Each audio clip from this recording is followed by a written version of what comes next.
একদিন শিশু নবী হজরত মোহাম্মদ সাল্লাল্লাহু আলাইহি ওয়াসাল্লাম ক্ষুধার্ত অবস্থায় মক্কার ধুলামাখা পথ ধরে হেঁটে চলেছে। কিছুটা দূরে ছিল আবু জাহেলের খেজুর বাগান।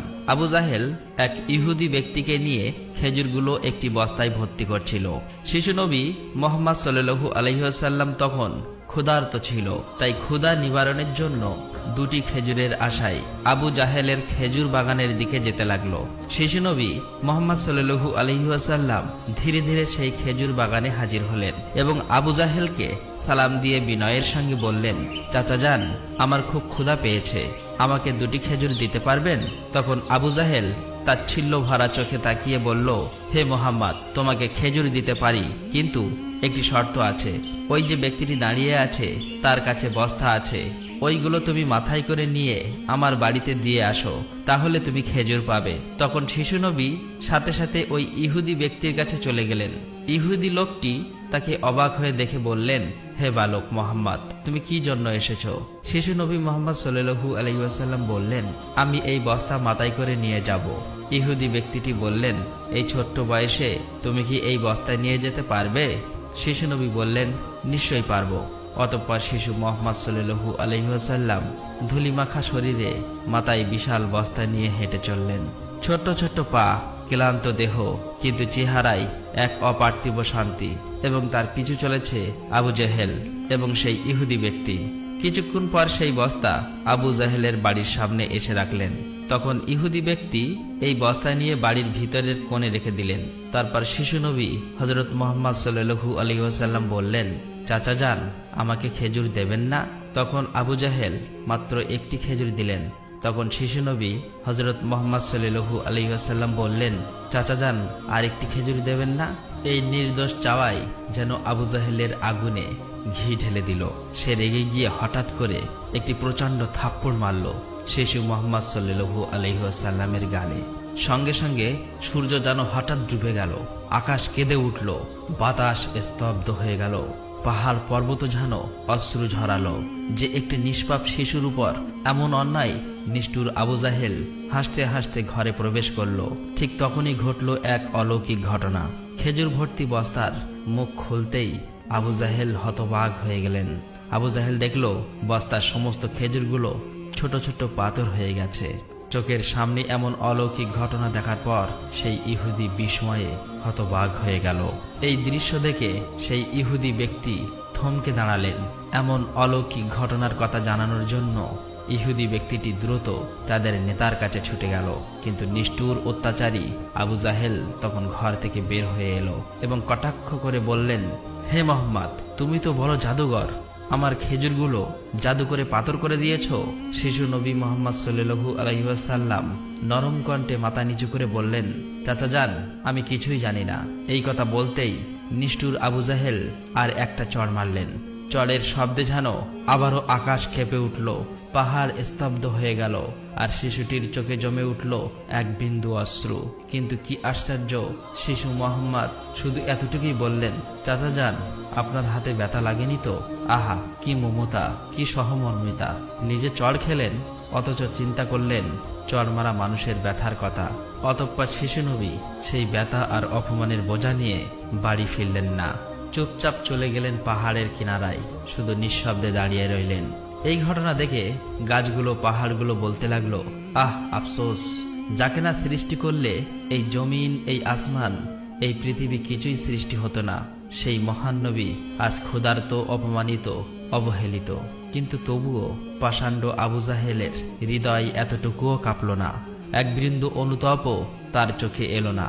এদিকে সেই ইহুদি ব্যক্তিটি তাদের নেতার কাছে এসে বলল, আজ এমন এক ঘটনা দেখেছি যা কল্পনাকেও হার মানায়।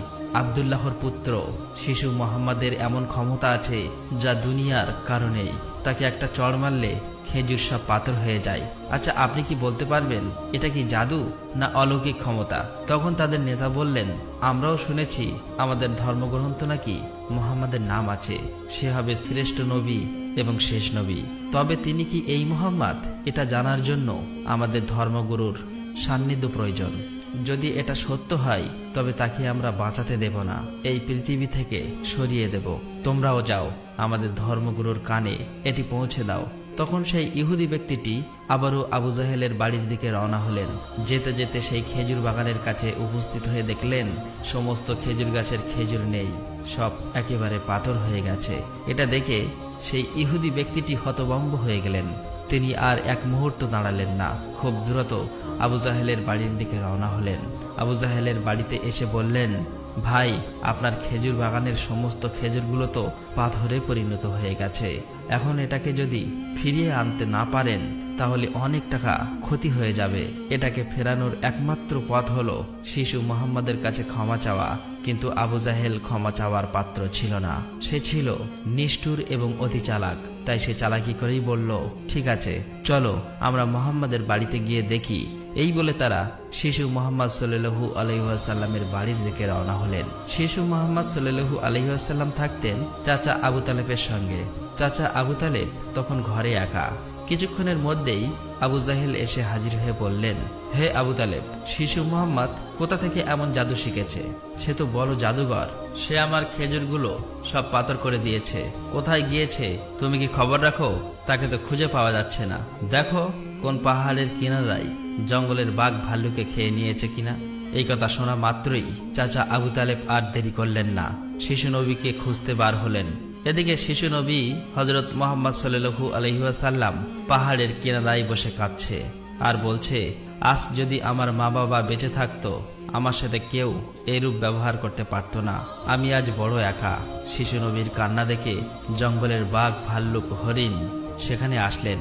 সেই ব্যথায় ব্যথিত হয়ে তারাও যেন কাঁদছে আর বলছে, ইয়া রাসূলুল্লাহ, রাহমাতুল লিল আলামিন, এই চর যেন আমাদের লেগেছে। ইয়া রাসূলুল্লাহ, তুমি আর কেঁদো না, এই কান্না আমরা সহ্য করতে পারছি না। অতঃপর কিছুক্ষণের মধ্যেই চাচা আবু তালেব সেখানে হাজির হলেন। এটা দেখার পর তিনি আর কিছুই বললেন না, একেবারে অবাক হয়ে গেল। তখন চাচা আবু তালেব সান্ত্বনা দিয়ে বললেন, তোমাকে এমন কষ্ট দিল, আমি তো আছি। আমি বেঁচে থাকতে কেউ তোমাকে আঘাত করতে পারবে না। অতঃপর শিশু নবীকে নিয়ে চাচা আবু তালেব বাড়িতে চলে এলেন। সেই রাতেই চাচা আবু তালেব আবু জাহেলের বাড়িতে গিয়ে বললেন, তুমি তাকে জাদুঘর বলছো, অথচ সে তো কিছুই চায়নি। সে তো তোমার খেজুর নেয়নি, তোমার বিরুদ্ধে কিছু বলেনি। এই শিশুর চোখে যে অশ্রু ঝরেছে সেই অশ্রু একদিন পাহাড়ও গলিয়ে দেবে। এই কথা বলে তিনি সেখান থেকে চলে আসলেন। এই কথা শুনে আবু জাহেল কোনো জবাব দিল না, কারণ এই শিশুর মধ্যে এমন কিছু ছিল যা সে অনুভব করতে পারছিল কিন্তু স্বীকার করতে পারছিল না। আসলে আবু জাহেল ছিল মিথ্যাবাদী এবং অত্যাচারী। সেই রাতে মক্কার আকাশে এক উজ্জ্বল আলো দেখা গেল। সবাই ভাবল বুঝি কোনো তারা পড়েছে। ফেরেশতারা একে একে নেমে আসলো। এক ফেরেশতা আরেক ফেরেশতাকে বলল, এই শিশুর চোখে পানি দিয়ে একদিন মহা কিতাব নাজিল হবে। এই শিশু হবে শ্রেষ্ঠ মানব তথা শ্রেষ্ঠ নবী, যা সমগ্র বিশ্ববাসীর জন্য রহমত স্বরূপ। এদিকে ইহুদি কাফেররা এই অলৌকিক ঘটনা শোনার পর নবীজিকে হত্যা করার জন্য ষড়যন্ত্র লিপ্ত হয়ে যায়। কেননা তারা চেয়েছিল যে শেষ নবী তাদের বংশের মধ্যে জন্ম হোক, কিন্তু তা হয়নি। তাদের মধ্যে একজন ইহুদি তাদের ধর্মগুরুর কাছে গিয়ে সমস্ত ঘটনা খুলে বললেন। তখন তাদের ধর্মগুরু বললেন, আমি চিনেছি তাকে, সে সেই নবী যার বর্ণনা আমাদের কিতাবে আছে। তার দুটি চিহ্ন রয়েছে, একটি কাঁধে নবুয়াতের মোহর, অন্যটি তার দৃষ্টিতে রহমত। অন্য একজন প্রশ্ন করল, তাহলে আপনি কি ঈমান আনবেন? তখন তিনি চুপ করলেন, মাথা নিচু করলেন, তারপর শুধু বললেন, আমরা চেয়েছিলাম আমাদের বংশে আসুক, তাই আমরা সত্যকে অস্বীকার করব। অন্যদিকে প্রতি বছর চাচা আবু তালেব ব্যবসার উদ্দেশ্যে সিরিয়ায় সফর করতেন। সেদিনও চাচা আবু তালেব সিরিয়া সফরের উদ্দেশ্যে প্রস্তুত হচ্ছিলেন। ঠিক সেই সময় শিশু মুহাম্মদ সাল্লাল্লাহু আলাইহি ওয়াসাল্লাম এসে বললেন, চাচা যান, আপনার সঙ্গে আমিও সিরিয়ায় সফরে যাব। কিন্তু শিশু মুহাম্মাদের কথা চাচা আবু তালেব ফেলতে পারলেন না। অতঃপর পরের দিন ব্যবসার উদ্দেশ্যে শিশু মুহাম্মাদকে নিয়ে চাচা আবু তালেব সিরিয়া সফরের উদ্দেশ্যে রওনা হলেন। এভাবেই চলতে চলতে কয়েক মঞ্জিল পথ অতিক্রম করার পর বাণিজ্য কাফেলা শাম নামক একটি জায়গায় গিয়ে বিশ্রাম নিচ্ছিলেন। সেখান থেকে কিছুটা দূরে খ্রিস্টানদের একটি গির্জা ছিল। সেই গির্জায় খ্রিস্টানদের একজন ধর্মগুরু ছিল, যে সেই জামানার সবচেয়ে মহাপণ্ডিত ছিল। কাফেলা যখন আবারও চলতে শুরু করলো, তখন ওই খ্রিস্টানদের ধর্মগুরু লক্ষ্য করে দেখলো কাফেলার সাথে সাথে যে সোজা শিশু নবী আছে তার ঠিক মাথার উপর একখণ্ড মেঘ আছে। তার মাথার উপর ছায়া দিতে দিতে সরে আসছে। এটা দেখে তিনি অবাক হয়ে গেলেন। খ্রিস্টান ধর্মগুরু খুব শীঘ্রই তাদের ধর্মগ্রন্থ পড়ে বুঝলেন নিশ্চয়ই কাফেলার ভিতরে আখিরি জামানার শেষ নবী রয়েছে। তখন তিনি খুব দ্রুত তাদের একজন লোককে ডাকলেন এবং বললেন, তোমরা যাও, ওই কাফেলার সকলকে ডেকে আনো, তাদেরকে আমরা দাওয়াত খাওয়াবো। এই কথা শুনে তারা সেখানে চলে গেল এবং তাদেরকে বলল, প্রিয় ভাইরা, আমাদের ধর্মগুরু আপনাদের সকলেরই দাওয়াত করেছেন, এই দাওয়াত আপনারা কবুল করুন। অতঃপর কাফেলার সকলেই ওই গির্জায় আসলেন। তারপর খ্রিস্টান ধর্মগুরু কাফেলার সকলকে পেট ভরে খাওয়ালেন। অতঃপর কিছুক্ষণ পর খ্রিস্টান ধর্মগুরু আবু তালেবকে বললেন, হে কাফেলার সর্দার, নিশ্চয়ই এই শিশুর পিতামাতা ইন্তেকাল করেছে। আবু তালেব বললেন, হ্যাঁ, আপনার অনুমান সত্য, তারা ইন্তেকাল করেছে। এখন আমি তাকে লালন পালন করি। তখন খ্রিস্টান ধর্মগুরু বলল, এ কাফেলার সর্দার, শুনে রাখো, আপনার ভাতিজা নিশ্চয়ই আল্লাহর শেষ নবী হবেন। তার পৃষ্ঠদেশে মোহরের নবুয়াত খচিত আছে। তার প্রতি তুমি খুবই সতর্ক দৃষ্টি রাখবে এবং তাকে কোথাও একা যেতে দেবেন না। কেননা ইহুদি নাসারাগণ এটা জানতে পারলে, চিনে ফেললে, তারা শিশু মোহাম্মদকে প্রাণনাশের চেষ্টা করবে, এতে কোনো সন্দেহ নেই। তখন চাচা আবু তালেব বললেন, আপনি এই খবর জানেন কিভাবে? খ্রিস্টান ধর্মগুরু বললেন, আমি তৌরাত কিতাবে এই ঘটনার বর্ণনা পেয়েছি। তুমি যাও, তোমার ভাতিজাকে এখানে ডেকে আনো। তখন চাচা আবু তালেব শিশু মোহাম্মদকে সেখানে আনার জন্য চলে গেলেন। কিছুক্ষণ পর খ্রিস্টান ধর্মগুরু দেখলেন আবার একটি কাফেলা রওনা হচ্ছে। তখন খ্রিস্টান ধর্মগুরু সেখানে গেলেন এবং তাদেরকে জিজ্ঞাসা করলেন, আপনারা কারা আর কোথায়, কি জন্যই বা যাচ্ছ? তখন তারা উত্তর দিল, আমরা রোম দেশের সৈন্য। আমাদের বাদশাহ আমাদেরকে পাঠিয়েছে যে দুনিয়াতে নাকি আখিরি নবীর আবির্ভাব হয়েছে অনেকদিন আগেই। আমরা তার সন্ধান করছি, তাকে খুঁজে ফেলে হত্যা করে দেব। আপনি কি তার কোনো সন্ধান দিতে পারবেন? তখন খ্রিস্টান ধর্মগুরু বলল, তোমরা বৃথায় তাকে খুঁজে বেড়াচ্ছ। আল্লাহ তাআলা যদি সত্যিই তার শেষ নবীকে দুনিয়ায় পাঠিয়ে থাকেন, তবে তো তিনি নিজেই তাকে হেফাজত করবেন। কারো এমন সাধ্য নেই যে তাকে হত্যা করতে পারবে। অতএব তোমরা আবারও রোম দেশে ফিরে যাও। এই কথা শুনে ওই সৈন্যগুলো ফিরে গেল। এভাবেই সেই দিন অতিবাহিত হয়ে গেল। রাতের বেলা খ্রিস্টান ধর্মগুরু চাচা আবু তালেবকে তাদের গির্জায় ডেকে বলল, হে কাফেলার সর্দার, দেখেছ তো, আমার কথাই সত্য। ইহুদি নাসারাগণ আখিরি নবীর সাথে চরম শত্রুতা পোষণ করে। তারা যদি শেষ নবীকে হাতের কাছে পেয়ে যায়, তাহলে হত্যা করার চেষ্টা করবে। অতএব ভাতিজাকে নিয়ে বিদেশে যাওয়া উচিত হবে না, ফিরে যাও। অতঃপর পরের দিন চাচা আবু তালেব আর বিদেশ সফর করলেন না, আবারও দেশের পথে ফিরে আসতে লাগলেন। কিছুক্ষণ যাবার পর পথের মধ্যে একটি ঘোড়া দেখতে পেলেন, কিন্তু সেখানে কোনো মানুষ ছিল না। এটা দেখে তারা সেখানে দাঁড়িয়ে পড়লেন। তারপর দেখলেন একজন মানুষ মৃত অবস্থায় পড়ে আছে। আসলেই এটি ছিল একজন ইহুদি যে শিশু নবীকে হত্যা করতে এসেছিল। কিন্তু আজ সেই শিশু নবী নিজে তাকে বাঁচিয়ে তুলছে, নিজের হাতে পানি খাওয়াচ্ছেন। এভাবেই তাকে বাঁচিয়ে নিজেদের সাথে নিয়ে আবারও পথ চলতে শুরু করলেন। এভাবেই চলতে চলতে তাদের কাফেলা একটি সাগরের কিনারায় এসে উপস্থিত হলেন। সেখানে ছিল একটি জেলে সম্প্রদায়ের বসবাস। তাদের কাফেলা সেখানেই বিশ্রাম নিচ্ছিলেন। কিন্তু ওখানকার জেলে সম্প্রদায় ছিল মূর্তি পূজারী। তারা ছিল কুসংস্কারে আবদ্ধ। চাচা আবু তালেব হঠাৎ করে একটি জায়গায় গিয়ে দেখল একদল জেলে সম্প্রদায় মূর্তি পূজা করছে। তখন তাদের মধ্যে একজনকে জিজ্ঞাসা করল, প্রিয় ভাইরা, আপনারা এমন করে মূর্তি পূজা করছেন কেন? তখন সেই ব্যক্তি বলল, আমাদের জালে বহুদিন থেকে মাছ ধরা পড়ে না, তাই সমুদ্রের দেবতাকে খুশি করার জন্য এই পূজার আয়োজন করেছি। এদিকে শিশু মোহাম্মদ সাল্লাল্লাহু আলাইহি ওয়াসাল্লাম লক্ষ্য করে দেখলেন একটি বড় মূর্তির সাথে একজন মা ও তার বাচ্চাকে শিকল দিয়ে বেঁধে রাখা হয়েছে, তাদেরকে বলি দেবে বলে। কেননা এই জেলে সম্প্রদায়ের বিশ্বাস ছিল এভাবে বলি দিলে তাদের দেবতা খুশি হবে, তাদের জালে আবারও মাছ ধরা পড়বে। তখন শিশু মোহাম্মদ সাল্লাল্লাহু আলাইহি ওয়াসাল্লাম সেখানে গেলেন এবং তাদেরকে শিকল খুলে মুক্তি করে দিলেন। সেই মুহূর্তে একজন জেলে সেখানে গেলেন এবং বললেন, আমরা যাদেরকে বলি দেব বলে বেঁধে রেখেছিলাম, তাদেরকে একজন বাচ্চা খুলে দিয়েছে। এটা শুনে তারা সবাই অতি দ্রুত নবীজিকে ধরতে সেখানে যেতে লাগলো। তখন চাচা আবু তালেব তাদেরকে থামাতে গেল, আর সেই সাথে সাথেই তারা সবাই দেখতে পায় সমুদ্রের কাছে সেই বড় মূর্তিটি আপনা আপনি ভেঙে পড়েছে। সমুদ্রের ঢেউ উঠেছে আর সেই ঢেউয়ের সাথে সাথে অনেকগুলো মাছ উপরে উঠে এসেছে। এটা দেখে সমস্ত জেলের সম্প্রদায়ের মানুষ অনেকগুলো মাছ ধরল এবং তারা নিজেরা অনেক খুশি হয়ে গেল। এটা দেখে আবু তালেব অবাক হয়ে যায়। আসলেই নবীজি তখন সমুদ্রের ধারে দাঁড়িয়ে আল্লাহর কাছে দোয়া করছিলেন। নবীজির দোয়ার বরকতে আল্লাহ তাআলা তাদেরকে মাছ দিয়েছিলেন। অতঃপর তাদের কাফেলা মক্কার দিকে রওনা হলো। মক্কায় আসার পর শিশু নবী হযরত মুহাম্মদ সাল্লাল্লাহু আলাইহি ওয়াসাল্লাম চাচা আবু তালেবের ছাগল নিয়ে চড়াতে যেতেন। একদিন ছাগল চড়িয়ে ফেরার পথে শিশু নবী দেখতে পান এক জায়গায় দাসদাসীদের কেনাবেচা চলছে। পুরুষদের গরম রড দিয়ে অত্যাচার করছে এবং মহিলাদের উচ্চ দামে কেনাবেচা চলছে। এটা দেখে শিশু নবী অনেক কষ্ট পায়। এদিকে নবীজির এক চাচা আবু লাহাব দাসীকে কেনাবেচা করত। তিনি একজন দাসকে বেশি দামে বিক্রি করে দিচ্ছিলেন। ঠিক সেই সময় তার স্বামী গিয়ে বললেন, হুজুর, আপনি এমন কাজ করবেন না, আমাদেরকে ক্ষমা করে দিন। এভাবেই কাকুতি মিনতি করতে লাগলো, কিন্তু আবু লাহাব তার কোনো কথাই শুনতে চায় না। ঠিক সেই সময় আমাদের দয়ার নবী সেখানে হাজির হয় এবং চাচা আবু লাহাবকে বলে, আপনি এই মহিলাকে বিক্রি করবেন না। তখন আবু লাহাব বলে, আমি এই মহিলাকে অনেক বেশি দামে কিনেছি, আমার মূল্য পরিশোধ করে দিলে আমি তাকে ছেড়ে দেব।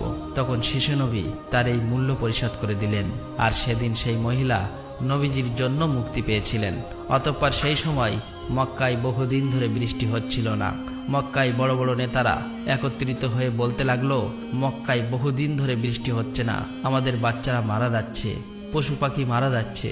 তাই আমরা সবাই মিলে কসম করছি যে আমরা সবাই কাবার কাছে আসব এবং সেখানে গিয়ে বৃষ্টি চাইব। যতক্ষণ না বৃষ্টি আসে ততক্ষণ আমরা সেখান থেকে আসব না। এই কথা বলার পর সবাই একে একে কাবার দিকে যেতে লাগলো। সেখানে চাচা আবু তালেবও যাবে। ঠিক এমন সময় শিশু মুহাম্মদ সাল্লাল্লাহু আলাইহি ওয়াসাল্লাম চাচা আবু তালেবকে জিজ্ঞাসা করলেন, চাচা যান, আপনি কোথায় যাচ্ছেন? চাচা আবু তালেব বললেন, হে মুহাম্মদ, আমাদের মক্কা শুকিয়ে গিয়েছে, বহুদিন বৃষ্টি হয় না, একে একে সবাই মারা পড়ছে, তাই বৃষ্টির জন্য কাবা ঘরের কাছে যাচ্ছি। তখন শিশু নবী বললেন, চাচা যান, আপনি আমাকে সাথে নিয়ে চলেন। তখন চাচা আবু তালেব বললেন, হে মুহাম্মদ, তুমি এখন ছোট্ট, সেখানে মক্কার বড় বড় নেতারা থাকবে, আমি যদি তোমাকে নিয়ে যাই তাহলে সকলেই আমাকে অপমান করবে। তখন শিশু নবী বললেন, চাচা যান, আপনি আমাকে সাথে নিয়ে চলেন, তারা যদি আমাকে সেখানে থাকতে না দেয় তাহলে আমি চলে আসব। শিশু নবীর মুখে এমন কথা শোনার পর চাচা আবু তালেব তার কথা ফেলতে পারলেন না। আসলে তিনি তাকে খুবই ভালোবাসতেন, তাই তিনি তাকে নিয়ে কাবার দিকে রওনা হলেন। কিছুক্ষণ পর তারা কাবার কাছে গিয়ে হাজির হলেন। দেখলেন কাবাঘরের কাছে মক্কার বড় বড় নেতারা হাজির হয়েছে। আশেপাশের পুরুষ মহিলা সবাই হাজির হয়েছে, কেননা তারা শপথ নিয়েছে বৃষ্টি না আসা পর্যন্ত কাবাঘর আঁকড়ে ধরে রাখবে। মক্কার বড় বড় নেতারা বলতে লাগলো, হে আবু তালেব, তুমি কি জানো না আমরা এখানে শপথ করে এসেছি, তুমি এই শিশুটিকে কেন নিয়ে এসেছো? এখানে তো তার কোনো প্রয়োজন নেই। তখন আবু তালেব বললেন, হে মুহাম্মদ, তুমি পিছনের দিকে চলে যাও। এই কথা শুনে শিশু মুহাম্মদ পিছনের দিকে চলে গেলেন। অতঃপর মক্কার বড় বড় নেতারা একসাথে বলতে লাগলো, হে কাবা ঘরের স্রষ্টা, আমাদের পানির ব্যবস্থা করে দিন, আমরা আর পারছি না। এভাবেই বলতে বলতে সারা রাত কেটে গেল, কিন্তু একটুও বৃষ্টি হলো না। সকাল গড়িয়ে দুপুর হয়ে গেল, বৃষ্টি হলো না। এদিকে কাবা ঘরও গরম হতে শুরু করলো।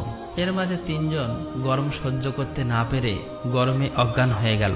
কিছু লোক তাদেরকে নিয়ে এক জায়গায় চিকিৎসার ব্যবস্থা করলেন। এদিকে একজন চাচা আবু তালেবের পিছনে আঁকড়ে ধরলেন। চাচা আবু তালেব যখন পিছনে ফিরে তাকালেন, দেখলেন শিশু মুহাম্মদ সেখানে দাঁড়িয়ে আছে। অত্যন্ত রেগে গেলেন এবং বললেন, হে মুহাম্মদ, তুমি এখানে কেন এসেছো? তখন শিশু মুহাম্মদ বললেন, চাচা যান, আমাকে আসতে দিন, আমি আসলেই মহান আল্লাহ তাআলা পানি বর্ষণ করবেন। তখন চাচা আবু তালেব বললেন, এখানে এতগুলো মক্কার বড় বড় নেতা আছে, তারা সবাই পানি চাইছে, কিছু হচ্ছে না, আর তুমি এখন এই শিশু বয়সে কি করবে? তুমি চাইলে পানি হবে? এটা সম্ভব? অতএব তুমি পিছনের দিকে চলে যাও। এই কথা শুনে শিশু নবী আবার পিছনের দিকে চলে আসলেন। এদিকে পুনরায় তারা একসাথে বলতে লাগলো, হে কাবা ঘরের স্রষ্টা, আপনি আমাদের পানির ব্যবস্থা করে দিন। কিন্তু কোনো মতেই বৃষ্টি হলো না। তখন সবাই ক্লান্ত হয়ে এক জায়গায় বিশ্রাম নিচ্ছিলেন। চাচা আবু তালেব পিছনে লক্ষ্য করে দেখলেন আবারও শিশু নবী সেখানে হাজির। তিনি অত্যন্ত রেগে গিয়ে বললেন, হে মুহাম্মদ, তুমি আবার কেন এসেছো? শিশু মুহাম্মদ বললেন, চাচা যান, আমি তো আপনার ঘাম মুছতে এসেছি। এই কথা শুনে চাচা আবু তালেব নবীজির উপর প্রচন্ড মায়া লাগলো এবং তাকে জড়িয়ে ধরলেন। তখন শিশু মোহাম্মদ আবার বললেন, চাচা যান, আমাকে একটিবার কাবা ঘরের কাছে যেতে দিন। আমি গেলে আল্লাহ তাআলা পানি বর্ষণ করবেন। সেখানে থাকা মক্কার নেতাদের মধ্যে একজন এই কথাটি শুনতে পেল। শিশু মোহাম্মদ চিৎকার করে বলতে লাগলো, হে মক্কার মানুষেরা, চেয়ে দেখো, পানি চলে এসেছে। সেখানে থাকা সমস্ত লোকেরা অবাক হয়ে বলতে লাগলো, কোথায় পানি এসেছে? এখানে তো আমরা সবাই গর্বে মারা যাচ্ছি, আর তুমি বলছো পানি চলে এসেছে? তাদের মধ্য থেকে একজন বলল, হে মোহাম্মদ, তুমি এগিয়ে যাও। কিন্তু অন্য নেতারা বলল, আমাদের মতো বড় বড় নেতা থাকতে যদি এই শিশু মোহাম্মদ সামনে চলে যায় তাহলে আমাদের মান সম্মান সব চলে যাবে। অতঃপর অনেক আলোচনার পর শিশু মোহাম্মদকে কাবা ঘরের সামনে যাবার অনুমতি দেওয়া হলো। শিশু মোহাম্মদ সাল্লাল্লাহু আলাইহি ওয়াসাল্লাম যখন কাবা ঘরের কাছে গিয়ে আকাশের দিকে মুখ তুললেন এবং আল্লাহর কাছে দোয়া চাইলেন, সঙ্গে সঙ্গে মক্কার বুকে মুষলধারে বৃষ্টিপাত শুরু হলো। দেখতে দেখতে মক্কার চারিদিকে বৃষ্টিতে পরিপূর্ণ হয়ে যায়।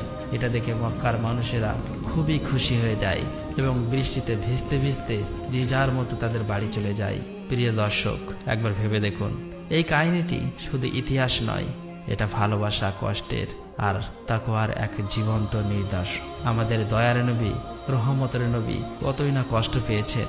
তিনি এত কষ্ট সয়েও কাউকে অভিশাপ দেননি, শুধু দোয়া করছিলেন, হে আমার রব, আমার উম্মতকে মাফ করে দাও। তারা জানে না আমি কে। এই সেই নবী যার ভালোবাসা ছাড়া জান্নাতের দরজা খুলবে না কারো জন্য।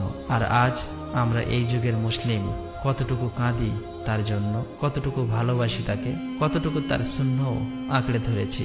একবার ভেবে দেখুন, যে নবীর কষ্টে পাহাড় কাঁদে, গাছ কাঁদে, পশু পাখি কাঁদে, আর আমরা, আমাদের চোখে জল আসে না, আমাদের হৃদয় কেন নড়ে না? প্রিয় দর্শক, আসুন আমরা সকলেই দোয়া করি, মহান আল্লাহ তাআলা যেন আমাদের সকলকে সেই দয়ার নবীর ওসিলায় মাফ করে দেন। আল্লাহ তাআলা আমাদের সকলের দোয়া কবুল করুক, আমিন। আসসালামু আলাইকুম।